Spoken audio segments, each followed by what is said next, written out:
All right, risk profile. Well, we're really excited to sit down with John Jacobsen, co-founder of Rtic Coolers. You've seen their brand pretty much everywhere, I'm sure. And what you may not know is that he was able, he and the team, to use a value proposition and technology to scale Rtic Coolers from 0 to 200 million a year in the first year of operations. And really focusing on technology allowed him to scale his back office and keep his back office at about 5 people throughout that growth. And it continues to do well today. John, we really appreciate you joining us. And first question is, how did you do it? Oh, wow. A lot of hours and a lot of technology was actually the key that allowed us to scale. When we originally launched Rtic Coolers, our first day, we had like over 10,000 people at once on our website. And we're like, oh my gosh, how are we going to manage this business? I can't throw enough people at it quick enough. And so that's when we kind of started down the path. And luckily before that though, we had another company called Cheap Moving Boxes, which I started in 2011, which kind of gave us some infrastructure that allowed us to go from 0 to 200 million. You know, most companies fail going from 0 to a few million. You know, we went from 0 to 200 million. And so we kind of had a front end that was allowed us to operate at scale with limited number of people, automated processes. We were, you know, people talk about today about automated processes. We were doing that, you know, 5, 6, 7 years ago, where everything was automated. We'd go through and look at a process. How do I do this? And do it in a manner that does the way I want it to do, without any errors.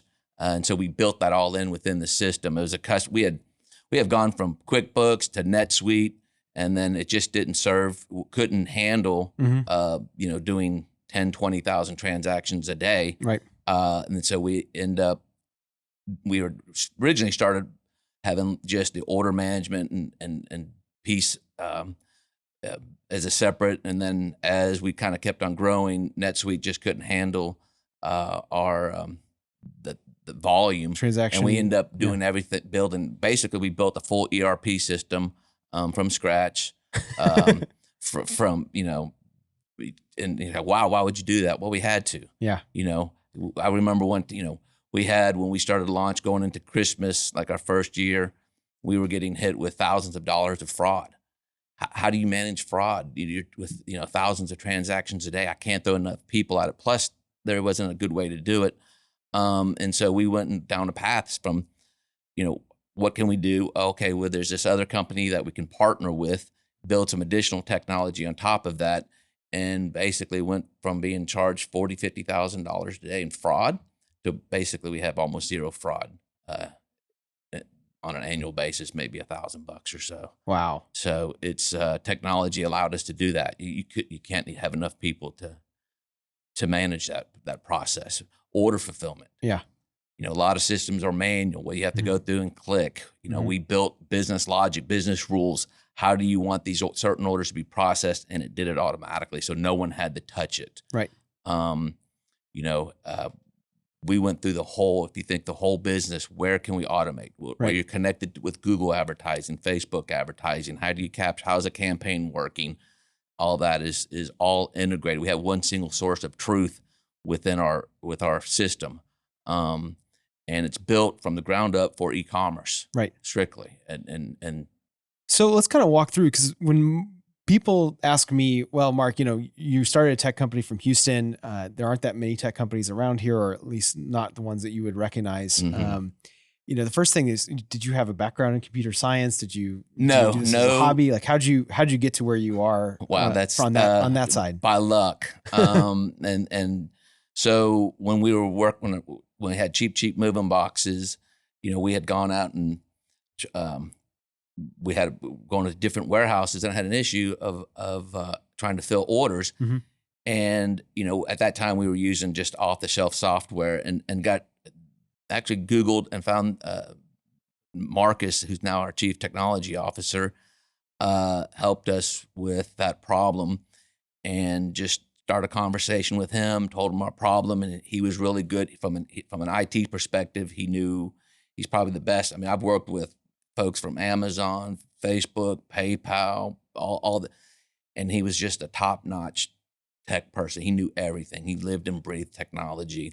And so we kind of worked as a good pair where I would flesh out the business requirements, functionality. Don't ask me kind of what architecture and all that we have, because I don't know, but I can tell you what I need. He could take that and then code it and then quickly build something.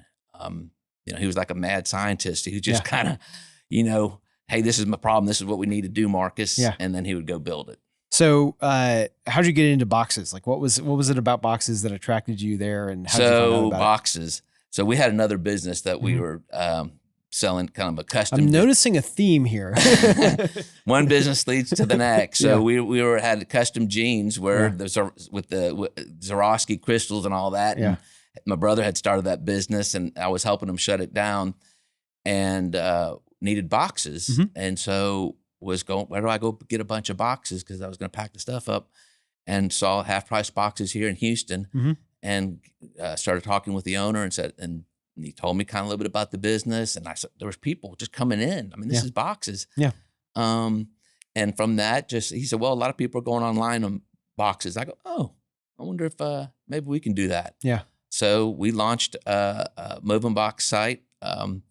Just didn't know if anybody would come and buy.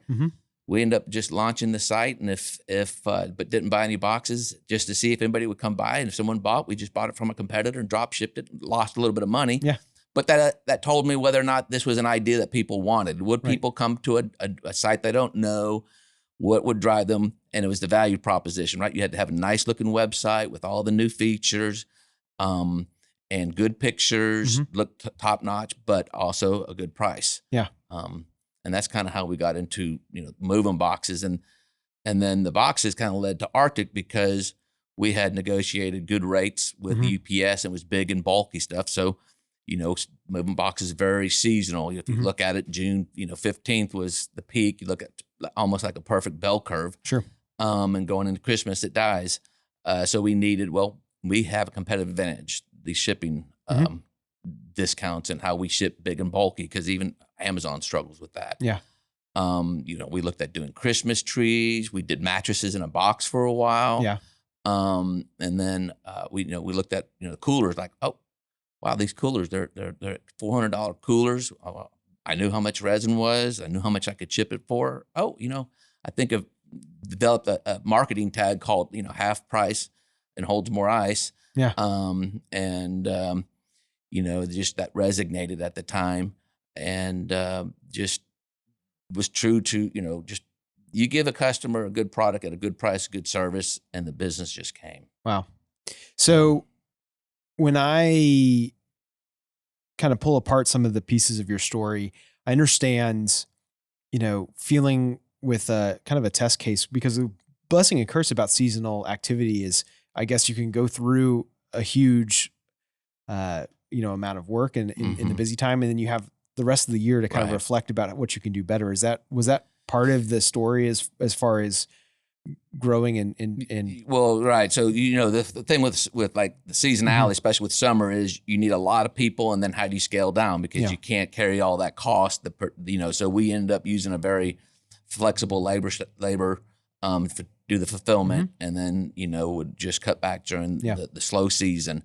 But then also the technology allows you to do that, because you didn't need a lot of back office people to manage the business. Right. Were you at about the 5 that you ended up with at Rtic? Were the same people, different people? So, I mean, we obviously when we started, it was just a couple of people. Right. I mean, if I look through our first year, it was 4 or 5 people. We're probably a few more people now with the new management. They've added some people.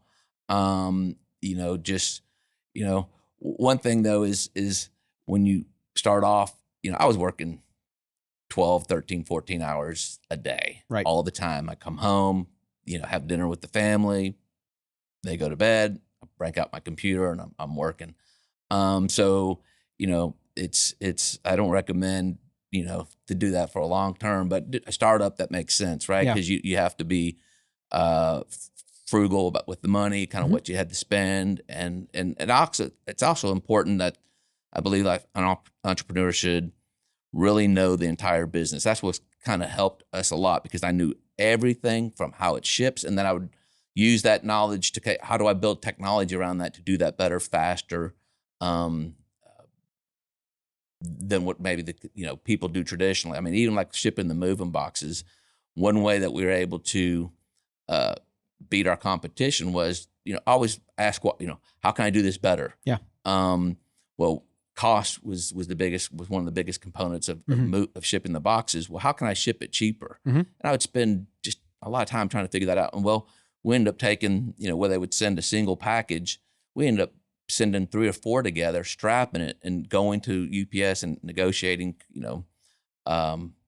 contracts or a way that allowed us to save money. Yeah. Where it was $12 maybe to ship a package. Well, I could now ship, for $4 a package. So, just getting into the spot where you're negotiating with somebody like UPS, I would imagine, I've got this, I don't want to say it, but like tiny company, relatively speaking, for moving boxes that has very seasonal output. How do you get in the room with UPS and actually come out of that with a different answer? Well, it's as you grow and get bigger, become more important, you can get better, better rates. And it's just always asking for better pricing, having good relationships with your key vendors. And they're actually, value partners, right? You kind of use them as a partner and say, hey, I if you help me do this, I can do more business, which helps you and you help me, and it just works together. But then also understanding, when a shipping contract is very complex and there's very many pieces, and understanding all that and what it means is helpful. And also using competition to hey, don't be afraid to, use competition and make sure you go out there and make sure you're getting the best price.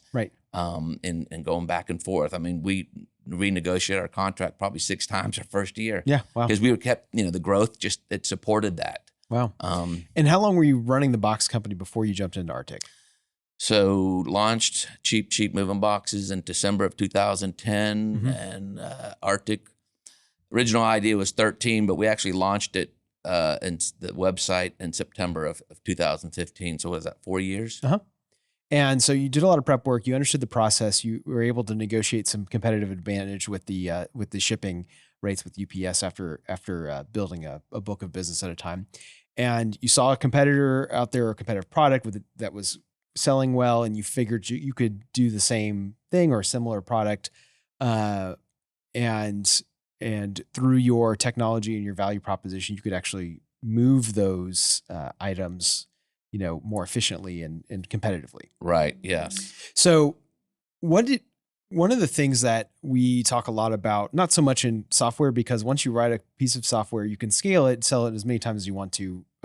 You got some obvious scaling of the back end of code, but consumer products don't strike me as something that scales quite as easily. What was it that you learned from the seasonal box business and then going into those early days of Rtic that you didn't really anticipate, that you maybe undervalued or overvalued? What was it that you saw in that transition that really helped you kind of know that you were onto something? Yeah. Well, the consumer wanted the product. When we turned it on, we launched the site, and there's 10,000. I said, "Oh, this is way bigger than 10,000 people at one time." Day one, we launched the website, and there was 10,000. It blew up everything. Blew up our, we had our, I can't remember the live chat and the website. I mean, it was like we had to react fast, and we knew then this is much bigger than we had ever anticipated. Yeah. And so that was why we had to, luckily we had the order fulfillment, the front end that could handle it. Yeah. How'd you get 10,000 people from day one? Was there a lot of ground game ahead of Facebook. that? So there's a lot of things that kind of came together right when we were kind of launching Rtic. Because my background from the moving box business was advertising using Google keywords, right? Moving boxes. Someone's looking for a moving box. They type in moving box and they find it. Yeah.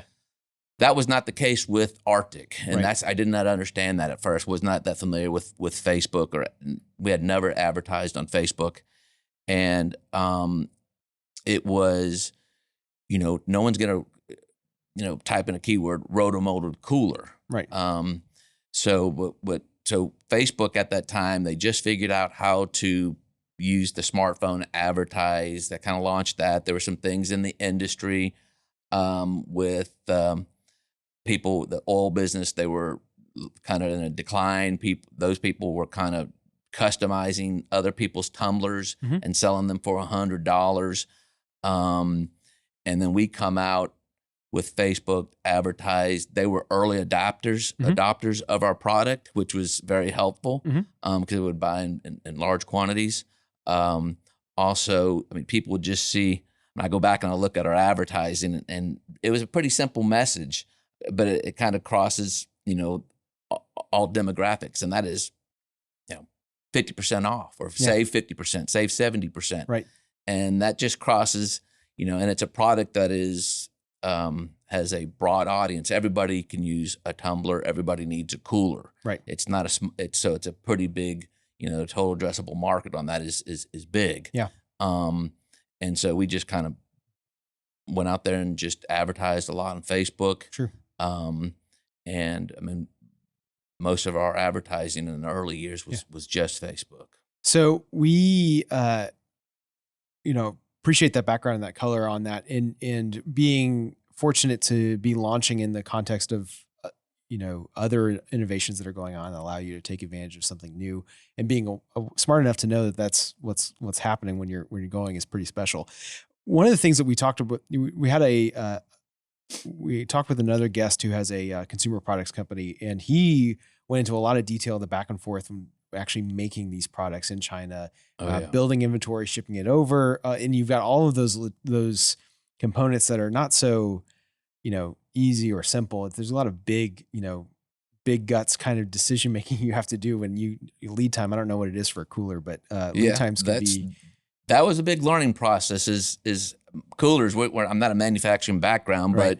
but how do you go out and source, who's going to manufacture? You look at US, and then, we looked at China, and we knew early on, because there's a lot of labor involved with it. We had to look overseas. Didn't have any relationships there. So we just looked at Alibaba and see, we started working with a number of manufacturers over there, and you can kind of flesh out, as you work with them over a period of time, who's real, who's legit.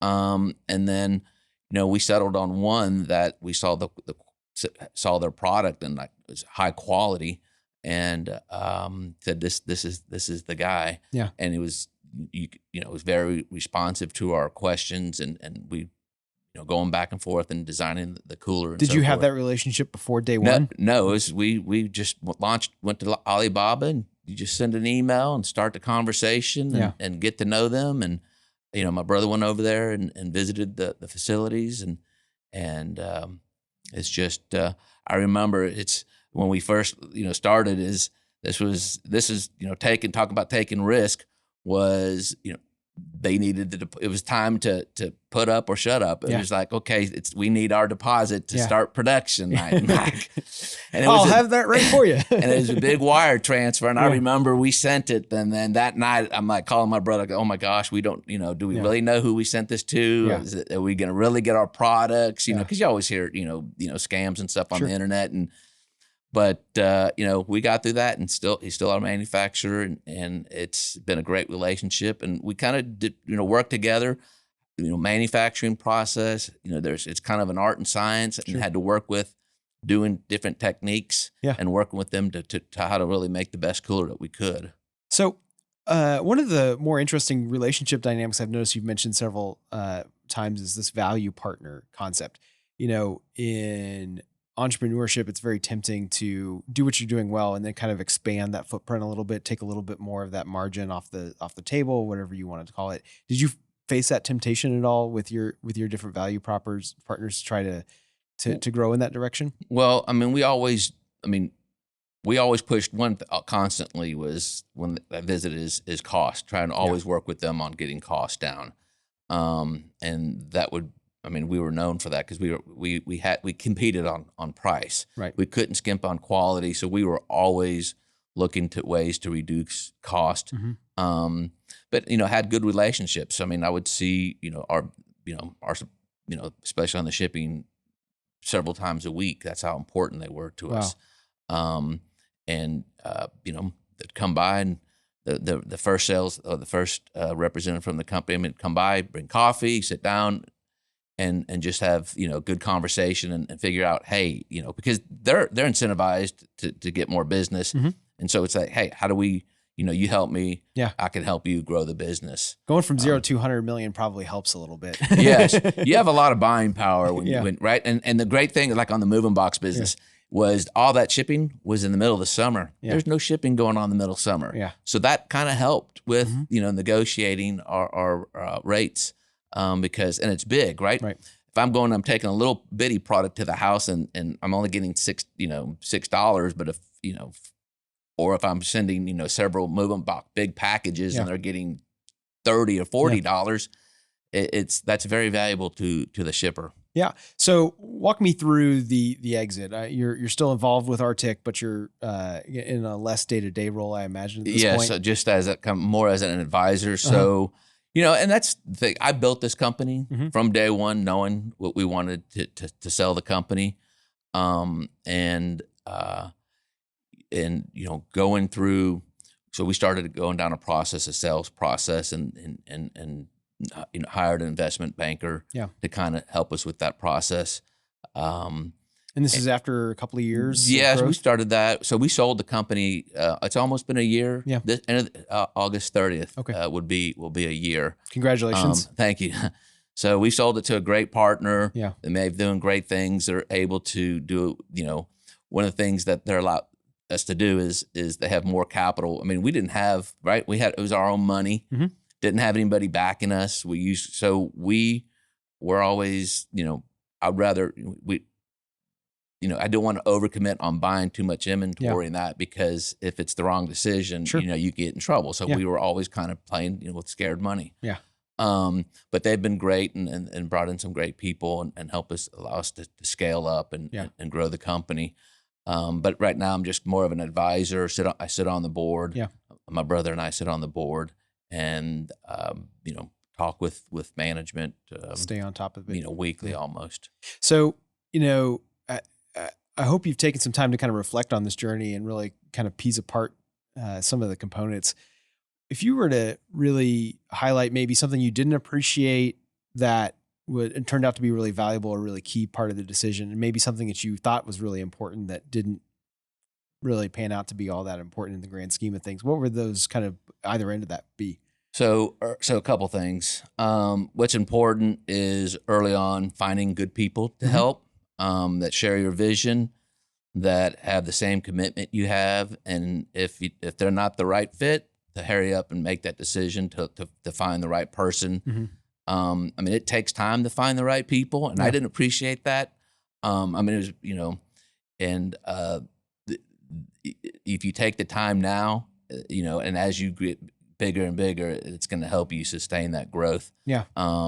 So I probably didn't appreciate, because I want to do it myself, and that's the problem with an entrepreneur is you want it. But the problem was then I always became the hurdle, slow. We'll wait for John to get through that. Okay. Yeah.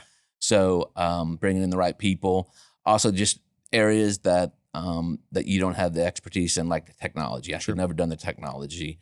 My technology officer was great. Allowed us, we shared the same vision for the company, the same commitment. I mean, 1 o'clock, 2 o'clock at night. Hey, the system's down. What's going on? Yeah. Talking about things, how we do that. So that's important, to having the right, and again, biggest importance also just making sure you have the right proposition to your customer. Figuring out, ask why does the customer want your products? Why are we doing it this way? Challenge everything, and being agile or change. In today's economy, you got to be agile, and you can't be, don't get stuck. And this is the way we've always done it, and don't accept change. One of the big sayings at Rtic was the only constant is change. Yeah. And that was true. And then, one thing that, I guess one of the things that, is, that I thought was important that maybe wasn't as important.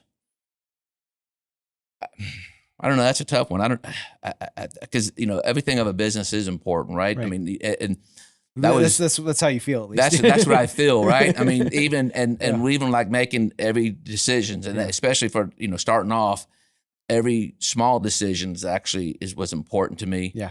Because if it all mattered, because if it could especially when if you're doing something wrong or you don't look at something and don't understand the business, it could end up costing you in the long run. Yeah. Well, John, really appreciate your willingness to sit down and share your lessons learned with us. It's certainly a story that I didn't appreciate as a consumer myself, and glad to hear the backstory behind it. And if somebody's out there, kind of wanting to ask you some questions, is it all right if they reach out to us at mark@riskprofile.us and we can forward that to you? Sure, we'd love that. Yeah, and I know one of the things I get really excited about being an entrepreneur in Houston is how helpful Houston really is towards people that are trying to do something here, and appreciate it if we could pass that information on. Sure.